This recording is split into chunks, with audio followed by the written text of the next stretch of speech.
Tak disangka, ban yang meledak masih bisa diperbaiki dengan penyaringan air. Metode tambal ban di Pakistan memang sangat unik. Seperti ban loader di depan ini, yang sudah berkali-kali diperbarui. Beban berat dalam waktu lama tidak hanya menyebabkan lapisan luar retak, tetapi juga membuat lapisan dalam mengalami berbagai tingkat kerusakan dan lubang. Bagi seorang ahli yang memperbaiki 8 ban per hari, ini tentu menjadi tantangan yang tidak mudah. Agar perbaikan retakan lebih kuat, pertama-tama, sang ahli harus memperlebar celah menggunakan pisau sekop, sehingga lembaran karet mentah bisa memiliki daya rekat yang lebih baik. Namun, karena permukaan yang terlalu halus tidak bagus untuk adhesi, ia menggunakan gerinda untuk menggosoknya berulang kali. Permukaan yang kasar tidak hanya mencegah pengelupasan, tetapi juga memastikan zat vulkanisasi dapat meresap sepenuhnya ke dalam karet. Karena pengamplasan hanya membantu menyatukan lapisan yang sama, sementara lapisan luar sudah terlepas, maka bagian dalam juga perlu diamplas dengan hati-hati. Ini untuk mencegah timbulnya tonjolan saat ban digunakan kembali. Dengan bantuan mesin gerinda pneumatik berkekuatan tinggi, semua permukaan ban akhirnya selesai diamplas.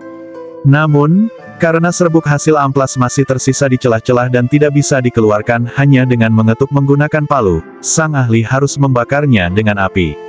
Metode ini tidak hanya membakar habis serbuk karet, tetapi juga menghilangkan semua kotoran di permukaan yang akan direkatkan, memastikan lembaran karet mentah bisa menyatu sempurna setelah vulkanisasi. Setelah dibakar berulang kali menggunakan gas cair, kini permukaan potongan sudah siap diperbaiki. Namun, lembaran karet mentah tidak bisa langsung menempel pada ban, sehingga bagian dalam harus dilapisi banyak zat vulkanisasi terlebih dahulu. Zat ini berfungsi untuk meningkatkan elastisitas karet ban, sehingga lembaran karet mentah bisa melekat lebih kuat. Untuk kasus di mana lapisan dalam dan luar ban sudah terlepas, sang ahli harus mengisi celahnya dengan lembaran karet mentah yang sudah dipotong. Setelah itu, proses vulkanisasi suhu tinggi akan menyatukan kembali lapisan dalam dan luar menjadi satu kesatuan. Setelah lembaran karet mentah ditumpuk dalam beberapa lapisan, lapisan luar ban bisa ditekan agar merekat kembali. Inilah manfaat dari pelapisan zat vulkanisasi di bagian dalam, karena lapisan yang terlepas bisa cepat diperbaiki. Untuk retakan yang telah diperbesar dengan pisau sekop, hanya bisa diisi secara manual menggunakan lembaran karet mentah yang dipotong kecil-kecil. Semakin kecil potongannya, semakin rapat celahnya terisi. Kepadatan tekanan saat pengisian menentukan kekuatan tambalan. Setelah celah terisi dan permukaannya sejajar dengan ban, tahap paling krusial, yaitu vulkanisasi suhu tinggi, bisa dimulai. Namun, karena proses vulkanisasi memerlukan tekanan penuh pada permukaan ban, sementara bengkel tidak memiliki alat pemanas canggih, sang ahli pun memanfaatkan blok aluminium yang dibuat khusus. Caranya adalah dengan mencairkan aluminium dan mencetaknya ke dalam cetakan.